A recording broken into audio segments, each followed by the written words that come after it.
नमस्कार, झारखंड समाचार में आप सबों का स्वागत है। आइए जानते हैं आज की ताजा खबरों को।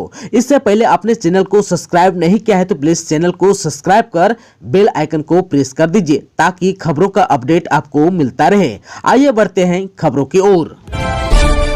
झारखंड विधानसभा के चौथे दिन विधायकों के निलंबन के खिलाफ भाजपा ने सदन से किया वॉकआउट। झारखंड विधानसभा के मानसून सत्र के चौथे दिन सदन की कार्रवाई की शुरुआत हंगामेदार हुई। सदन से विधायकों के निलंबन को लेकर पहले भाजपा के विधायकों ने प्रदर्शन किया, इसके बाद वे सदन से वॉकआउट हो गए।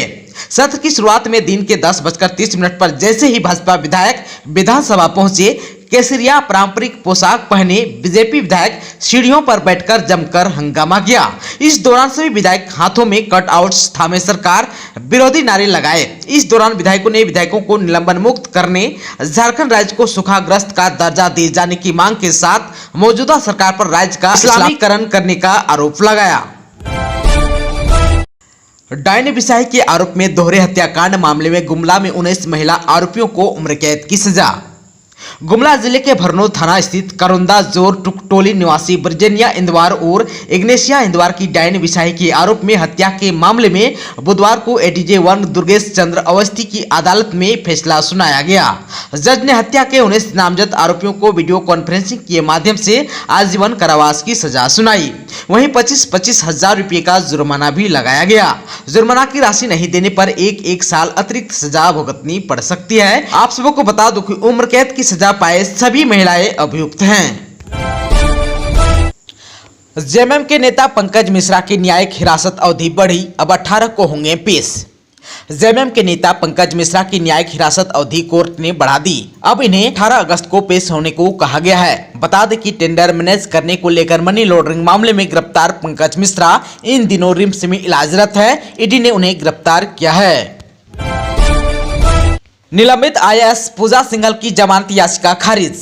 मनी लॉन्ड्रिंग मामले में गिरफ्तार निलंबित आईएएस अधिकारी पूजा सिंघल की जमानत याचिका खारिज कर दी गई है। बुधवार को ईडी की स्पेशल कोर्ट में सुनवाई के दौरान फैसला सुरक्षित रखा गया था, लेकिन बाद में कोर्ट ने उनकी जमानत याचिका को खारिज कर दिया है। इससे पहले आप सबको बता दूं कि 26 जुलाई को जमानत याचिका पर सुनवाई हुई थी। इस दौरान ईडी के अधिवक्ता द्वारा समय मांगने पर कोर्ट ने 3 अगस्त को सुनवाई की तारीख मुकर्रर की थी। बोकारो के करबला मैदान से ट्रेलर की हुई चोरी, जमशेदपुर से हुआ बरामद। माराफारी थाना क्षेत्र के सिवंडीह करबला मैदान में गत 27 जुलाई 2022 को चोरी हुई ट्रेलर को जमशेदपुर के बर्मा माइंस से पुलिस ने बरामद किया है। इस मामले में 5 आरोपियों को गिरफ्तार भी किया गया है। गिरफ्तार अपराधियों के पास से 1,75,000 रुपए बरामद हुए हैं। आरोपियों ने 3 लाख रुपए में इस ट्रेलर का सौदा किया था। इधर ट्रेलर चोरी करने में इस्तेमाल किए गए कार को भी पुलिस ने बरामद किया है। इस बात की जानकारी मुख्यालय डीएसपी मुकेश कुमार ने दी। उपराष्ट्रपति चुनाव में यूपीए के साथ होगी जेएमएम। उपराष्ट्रपति चुनाव में झारखंड की सत्तारूढ़ पार्टी झारखंड मुक्ति मोर्चा यूपीए के साथ होगी। इस बाबत जेएमएम की ओर से पत्र भी जारी किया गया है। इस पत्र में झामुमो अध्यक्ष शिबू सोरेन के हवाले से कहा गया है कि उनकी पार्टी उपराष्ट्रपति चुनाव में विपक्ष के उम्मीदवार मार्गरेट अल्वा के पक्ष में मतदान करेगी। आप सबको बता दूं कि उपराष्ट्रपति चुनाव 2022 की अधिसूचना 5 जुलाई को जारी की गई है। वहीं उपराष्ट्रपति का चुनाव 6 अगस्त को होना है। आप सबको बता दूं कि मौजूदा उपराष्ट्रपति एम वेंकैया नायडू का कार्यकाल 10 अगस्त को समाप्त हो रहा है। 6 अगस्त को चुनाव के बाद देश के नए उपराष्ट्रपति 11 अगस्त को शपथ लेंगे। आप सबको बता दूं कि चुनाव अनुपातिक प्रतिनिधित्व प्रणाली के अनुसार एकल संक्रमणीय मत के माध्यम से होगा और चुनाव गुप्त मतदान के द्वारा होगा। इस प्रणाली में निर्वाचक को उम्मीदवारों के नामों के सामने वरीयता अंकित करनी होती है। आयोग ने कहा है कि मतदाताओं से मतदान की गोपनीयता को निष्ठापूर्वक बनाए रखने की अपेक्षा की जाती है। इस चुनाव में खुले मतदान की कोई अवधारणा नहीं है और राष्ट्रपति एवं उपराष्ट्रपति के चुनाव में किसी भी परिस्थिति में किसी को भी मत पत्र दिखाना पूरी तरह से प्रतिबंधित है। झारखंड के शिक्षा मंत्री निमोनिया की दवा लेते ही स्वास्थ्य में हुआ सुधार, 1 हफ्ते में मिल जाएगी छुट्टी। चेन्नई के एमजीएम हॉस्पिटल में भर्ती शिक्षा मंत्री जगन्नाथ महतो की स्थिति में सुधार हुआ है।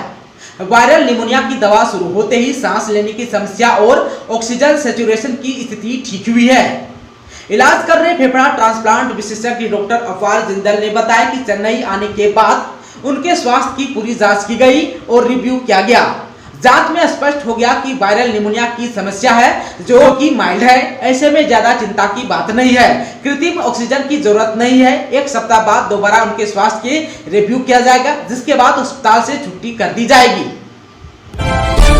सीएम हेमंत सोरेन के प्रेस सलाहकार अभिषेक प्रसाद पहुंचे ईडी कार्यालय।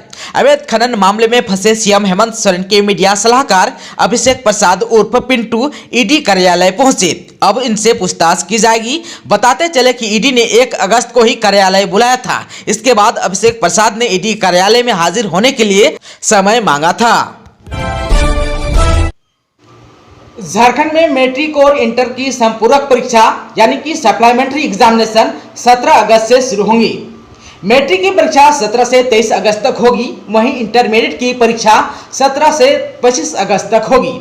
प्रवेश पत्र का वितरण 10 अगस्त से होगी। झारखंड एकेडमिक काउंसिल यानी कि जैक ने परीक्षा की तिथि घोषित कर दी है। वहीं स्कूल कॉलेज के प्राचार्य प्रवेश पत्र डाउनलोड कर विद्यार्थियों को उपलब्ध कराएंगे। प्रवेश पत्र झारखंड एकेडमिक काउंसिल के वेबसाइट www.jac.jharkhand.gov.in से डाउनलोड होगा। प्रायोगिक परीक्षा 26 से 30 अगस्त तक होगी।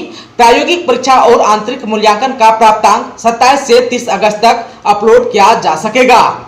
आप सबको बता दूं कि मैट्रिक और इंटर की संपूरक परीक्षा में करीब 8000 विद्यार्थी शामिल होंगे। झारखंड के विधायकों तक पैसे पहुंचाने वाले व्यवसायी के यहां छापा, 3 लाख से अधिक रकम और चांदी के सिक्के भी बरामद।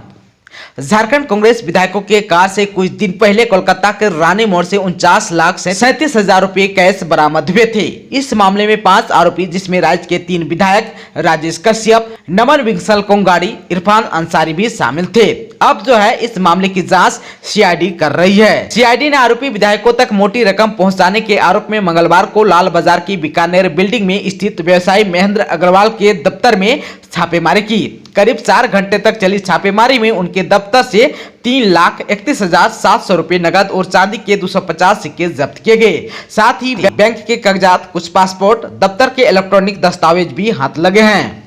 इसके बाद सीआईडी ने दफ्तर को सील कर दिया। सीआईडी अधिकारियों का कहना है कि जब्त इलेक्ट्रॉनिक उपकरणों की जांच में कई अहम जानकारियां मिल सकती है। इसके बाद सीआईडी ने दफ्तर को सील कर दिया। सीआईडी अधिकारियों का कहना है जब्त इलेक्ट्रॉनिक उपकरणों की जांच में कई अहम जानकारियां मिल सकती है। उधर घटना के बाद से आरोपी व्यवसायी फरार है। उसे पकड़ने के लिए कई जगहों पर छापेमारी की जा रही है। बरबीघम में आयोजित कॉमनवेल्थ गेम्स में भारत की बेटियों ने इतिहास रच दिया।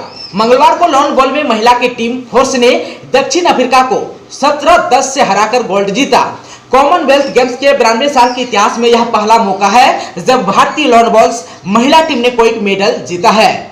भारतीय टीम में झारखंड की 2 खिलाड़ी रूपा रानी तिर्की और लवली चौबे भी शामिल थे। लवली झारखंड पुलिस में कांस्टेबल है, जबकि रूपा रानी तिर्की रामगढ़ में जिला खेल पदाधिकारी के पद पर कार्यरत हैं।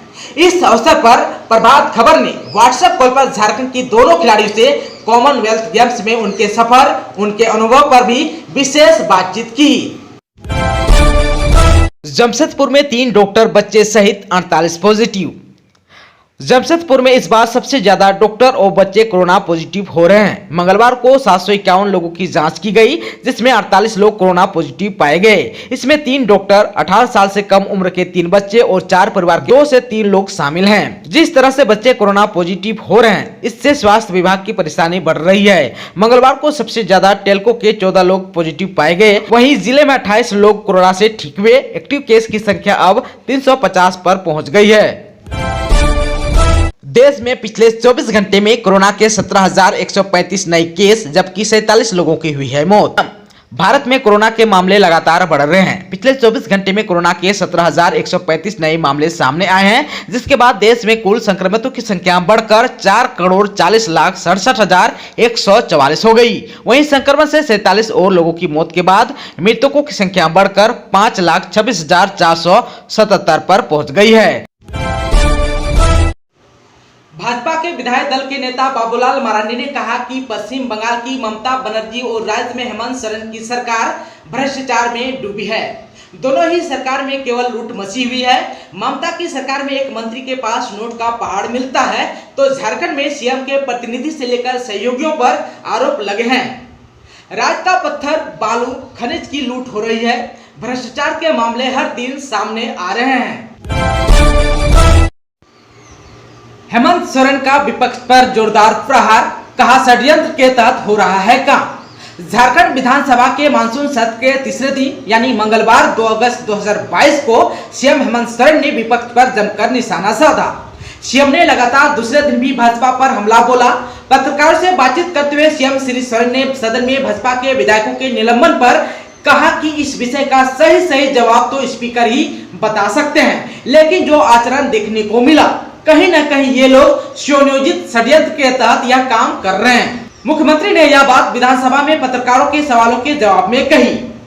सीएम श्री सोरेन ने कहा कि राज्य में सुखाड़ पर चर्चा सरकार भी कराना चाहती है। विधानसभा में इसी पर तो चर्चा होनी थी, पर ये चर्चा से तो भाग गए। सरकार को सुखाड़ की चिंता है। मुख्यमंत्री ने कहा कि आप विश्वास रखिए, इस पूरे वर्षा काल पर सरकार की पूरी नजर है। विपक्ष से सहयोग की उम्मीद थी कि अच्छे सुझाव देंगे, लेकिन ये तो गायब हो रहे हैं। श्री हेमंत सोरेन ने कहा कि सरकार हमारे किसानों के लिए क्या बेहतर कार्य योजना बनाएगा, इस पर काम कर रही है, इस पर मंथन चल रहा है। झारखंड विधानसभा की सीढ़ियों में भाजपा विधायकों ने किया डम्मी सदन आयोजित, अध्यक्ष की भूमिका में दिखे भानु। झारखंड विधानसभा से भाजपा के निलंबित विधायक भानु प्रताप शाही, ढुल्लू महतो और रणधीर सिंह ने झारखंड विधानसभा में अटल प्रतिमा के आगे धरना दिया। जयप्रकाश भाई पटेल की तबीयत खराब होने की वजह से वे इसमें शामिल नहीं हो पाए। इन विधायकों का कहना है कि हमारा कसूर क्या था, भ्रष्टाचार और अकाल पर बोलना। बाद में इनके समर्थन में और कुछ विधायक आगे, सभी ने विधानसभा की सीढ़ियों पर बैठकर सरकार विरोधी नारेबाजी करने लगे। मौके पर सभी ने एक डम्मी सदन आयोजित किया। भानु प्रताप शाही अध्यक्ष की भूमिका में दिखे। विधायक केस प्रकरण पर कांग्रेस विधायक जयमंगल सिंह ने कहा, उनके ही इनपुट पर आगे बढ़ रही है संवैधानिक प्रक्रिया। विधायक केस प्रकरण को लेकर झारखंड के कांग्रेस विधायक जयमंगल सिंह ने कहा कि उनके ही इनपुट पर इस मामले में संवैधानिक प्रक्रिया के तहत जांच को आगे बढ़ाया जा रहा है। उन्होंने विधानसभा के बाहर पत्रकारों से बातचीत करते हुए कहा कि उनके एफआईआर के इनपुट पर ही बंगाल में सीआईडी जांच कर रही है। अगर उन्होंने मामला दर्ज नहीं कराया होता तो जांच असम तक नहीं पहुंचती। दोस्तों, अभी तक आपने चैनल को सब्सक्राइब नहीं किया है तो प्लीज चैनल को सब्सक्राइब कर बेल आइकन को प्रेस कर दीजिए, ताकि खबरों का अपडेट आपको मिलता रहे। इसके साथ ही आज की खबरों में बस इतना ही। हमें दीजिए इजाजत। नमस्कार।